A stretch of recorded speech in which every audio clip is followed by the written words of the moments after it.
Everyone, welcome to defence अड्डा classes. दोस्तों, आप लोग वीडियो को पूरा देखें जिससे आप अपनी पढ़ाई को एवेल्यूएट कर पाएंगे। तो चलिए फ्रेंड्स, फिजिक्स के एमसीक्यूज स्टार्ट करते हैं। क्वेश्चन नंबर, एक आवेशित समांतर प्लेट संधारित्र की स्थितिज ऊर्जा U0 है यदि प्लेटों के मध्य एक के परावैद्युतांक पदार्थ की पट्टिका रख दी जाती है तो संधारित्र की नई स्थितिज ऊर्जा क्या होगी, अर्थात पोटेंशियल एनर्जी उसने पूछी है। तो देखिए फ्रेंड्स, उसकी जो पोटेंशियल एनर्जी होती है U0 equal to half Q² होती है। तो जो U0 है वो डायरेक्टली प्रोपोर्शनल टू 1/c के है। तो देखिए फ्रेंड्स, जब परावैद्युतांक के की पट्टी रख दी जाती है तो K equal to C air upon C medium होता है। तो इसलिए जो CA होगा वो K के गुणनफल के एंड CM के बराबर होगा। ओके, तो उसकी जो कैपेसिटेंस की धारिता है वो बढ़ जाएगी, अर्थात धारिता अगर बढ़ेगी तो उसकी जो पोटेंशियल एनर्जी है वो कम हो जाएगी। इसलिए यदि हम इसका रेशियो निकालें तो U1/U2 इक्वल टू K। इसलिए U2 इक्वल टू U0 दिया हुआ है अपॉन K, इसलिए उसकी जो पोटेंशियल एनर्जी होगी वो U0/K होगी। एक संधारित्र को बैटरी द्वारा आवेशित करके बैटरी को विच्छेदित कर देते हैं। संधारित्रों के पट्टिकाओं के बीच डाई इलेक्ट्रिक परावैद्युत पट्टा रख दे से सरकाते हैं, जिसके फलस्वरूप संधारित्र पट्टिकाओं पर आवेश में कमी तथा पट्टिकाओं पर विभवांतर में वृद्धि होती है। बी ऑप्शन है, पट्टिकाओं पर विभवांतर में वृद्धि संचित ऊर्जा में कमी परंतु पट्टिकाओं पर आवेश में कोई परिवर्तन नहीं होता है। सी ऑप्शन है, पट्टिकाओं पर विभवांतर में कमी संचित ऊर्जा में कमी परंतु पट्टिकाओं के आवेश पर कोई परिवर्तन नहीं होता है। डी ऑप्शन है, नन ऑफ दीज।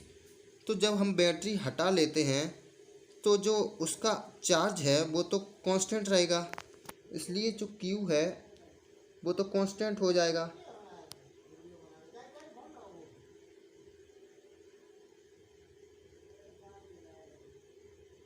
इसलिए उसकी जो पोटेंशियल एनर्जी है वो Q²/2C के बराबर होगी। ओके, तो जब हम पट्टिका रख देते हैं तो जो C है वो बढ़ जाएगा, इसलिए जो पोटेंशियल एनर्जी है वो क्या होगी, कम होगी। तो option number C is correct. पट्टिकाओं पर विभवांतर में कमी संचित ऊर्जा में कमी परंतु पट्टिकाओं के आवेश में कोई परिवर्तन नहीं होगा। तो ऑप्शन नंबर C करेक्ट हो जाएगा। चलिए नेक्स्ट क्वेश्चन की ओर।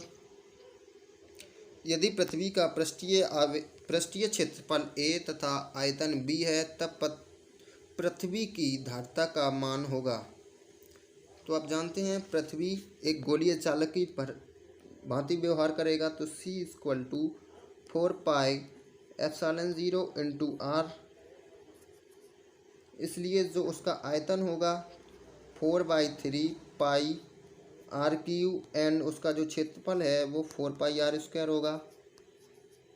यदि इसका रेशियो निकाला जाए तो जो रेशियो है रेशियो R/V का 3/A आएगा, इसलिए R इक्वल टू 3V/A हो जाएगा। ओके,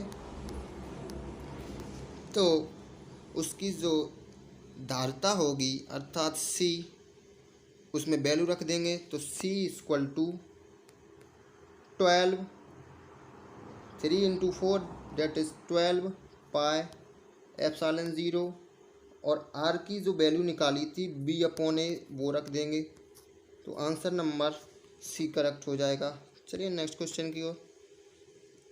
श्रेणी क्रम में जुड़े संयोजित N1 संधारित्रों में प्रत्येक की धारिता C1 है। इस संयोजन को 4V विभवांतर के एक स्रोत से आवेशित किया गया है। एक अन्य संयोजन में N2 संधारित्र को, जिनमें प्रत्येक की धारिता C2 है, समांतर क्रम में जोड़कर B विभवांतर के एक स्रोत से आवेशित किया गया है। यदि इन दोनों संयोजनों में संचित ऊर्जा समान हो तो C1 के पदों में C2 का मान बताइए। तो देखिए, जब श्रेणी क्रम होगा तो उसकी जो ऊर्जा है हाफ C1/N1 इंटू 4B² अर्थात 4 गुना किया गया है, और उसकी जो समांतर क्रम में ऊर्जा है वो हाफ N2C2 इंटू B² है। दोनों को जब सॉल्व करेंगे तो C2 = 16C1/N1N2, इसलिए ऑप्शन नंबर ए सही हो जाएगा। तो दोस्तों, वीडियो को पूरा देखें जिससे आप अपनी पढ़ाई को एवेल्युएट कर पाएंगे। नेक्स्ट क्वेश्चन, समान त्रिज्या के पारे की 8 बूंदों पर समान आवेश है, इन्हें मिलाकर एक बड़ी बूंद बनाई गई है, तो प्रत्येक छोटी बूंद की तुलना में बड़ी बूंद की धारिता क्या होगी। तो इसको ट्रिकी वे में करेंगे। C' जो होता है, बड़ी बूंद की जो धारिता होती है छोटी बूंद की n × 1/3 की घात के बराबर होता है। ओके, तो C' = 8 की पावर 1/3 × C। इसको सॉल्व करेंगे तो क्या आ जाएगा 2C। तो ऑप्शन नंबर सी करेक्ट हो जाएगा। Option number C correct. R1 एवं R2 त्रिज्या के दो गोले जिन पर आवेश क्रमशः Q1 और Q2 हैं परस्पर संबंधित किए गए हैं, तब निकाय की ऊर्जा में कोई परिवर्तन नहीं होगा, वृद्धि होगी, सदैव कमी होगी। Q1 Q2 = Q2 R1 होने तक कमी होगी। यदि Q1/R1 is not equal to Q2/R2 हो तो संयोजी तार में धारा प्रवाहित होगी, अर्थात ऊर्जा का उसमें क्षय होगी। तो उसमें क्षय होगा, तो इसलिए ऑप्शन नंबर डी करेक्ट हो जाएगा। चलिए नेक्स्ट क्वेश्चन की ओर चलते हैं। किसी समांतर प्लेट संधारित्र की दो प्लेटों के मध्य एक समान विद्युत क्षेत्र का मान है। यदि संधारित्र की दो प्लेटों के बीच की दूरी d है तथा प्रत्येक प्लेट का क्षेत्रफल a है, तो संधारित्र में संचित ऊर्जा का मान क्या होगा। तो संधारित्र की जो ऊर्जा होती है U = 12 CV² होती है, तथा B = ED आपने पढ़ा होगा, एंड जो संधारित्र की धारिता होती है वो A ε0/D। इसलिए हम इस B का मान और C का मान इस ऊर्जा में रख देंगे, तो E = 12 A ε0E² आ जाएगा, इसलिए ऑप्शन सी सही हो जाएगा। चलिए नेक्स्ट की ओर। दो बड़ी धातु की प्लेटों को एक दूसरे के समानांतर रखा जाता है। प्लेटों की आंतरिक सतहों को +σ तथा -σ कूलाम प्रति मीटर स्क्वायर से आवेशित किया जाता है। बाहरी सतहें उदासीन हैं। प्लेटों के मध्य वैद्युत क्षेत्र तथा प्लेटों के बाहर वैद्युत क्षेत्र होगा। ऑप्शन दिए गए हैं। तो प्लेटों के मध्य प्लस वाले जो सिग्मा है उसके कारण वैद्युत क्षेत्र E1 इस साइड होगा, राइट हैंड की साइड, और जो माइनस वाला है उसका लेफ्ट हैंड की साइड, क्योंकि ये सदिश हैं।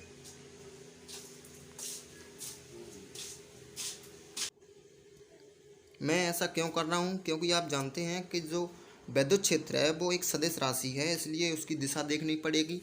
इसलिए जो टोटल वैद्युत क्षेत्र होगा E = E2 - E1, इसलिए σ/2ε0 माइनस का σ/2ε0,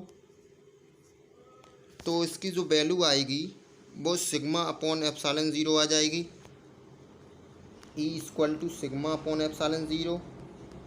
प्लेटों के बीच की बात कर रहा हूँ, और प्लेटों के बाहर σ = 0, क्योंकि बाहरी सतहें उदासीन हैं, इसलिए इलेक्ट्रिक फील्ड भी उसका क्या होगा, ज़ीरो हो जाएगा। इसलिए ऑप्शन नंबर बी करेक्ट हो जाएगा। चलिए नेक्स्ट की ओर। 1000 पानी की छोटी बूंदें जिनमें प्रत्येक की त्रिज्या स्मॉल आर एवं आवेश क्यू है, एक साथ मिलकर एक गोलाकार बूंद बनाती हैं। बड़ी बूंद का विभव छोटी बूंद के विभव का होगा। तो विभव का जो फॉर्मूला होता है B dash equal to N की पावर 2/3 इंटू बी होता है। इसलिए 10⁻³ लिख सकते हैं 1000 को की पावर 2/3 इंटू बी। 3 से 3 कैंसिल आउट हो जाएगा, इसलिए 100 भी आ जाएगा। इसलिए ऑप्शन नंबर बी करेक्ट हो जाएगा। जब एक लैंप को संधारित्र के साथ श्रेणी क्रम में जोड़ा जाता है तो लैंप नहीं जलेगा, लैंप फ्यूज हो जाएगा, लैंप सामान्य रूप से प्रकाशित होगा, नन ऑफ दीज। तो देखिए फ्रेंड्स, जब लैंप को संधारित्र के साथ डीसी सप्लाई से जोड़ते हैं तो एक खुला सर्किट होगा, अतः बल्ब जो है वो जलेगा ही नहीं। इसलिए ऑप्शन नंबर ए करेक्ट हो जाएगा। एक समांतर प्लेट संधारित्र में प्लेटों के बीच मध्यवर्ती पदार्थ की विद्युतशीलता एप्सिलॉन को किसी दूसरे पदार्थ की विद्युतशीलता एप्सिलॉन/2 से परिवर्तित कर दिया जाए तो उस संधारित्र की धारिता हो जाएगी। क्योंकि संधारित्र की जो धारिता होती है C = A एप्सिलॉन 0/d होती है। इसलिए एप्सिलॉन 0 को हम एप्सिलॉन से एप्सिलॉन/2 कर रहे हैं, इसलिए A एप्सिलॉन/2d हो जाएगा। इसकी जगह पर हम पहली वाली रख सकते हैं C, तो जो C2 होगा वो C1 का हाफ हो जाएगा। इसलिए ऑप्शन ए करेक्ट हो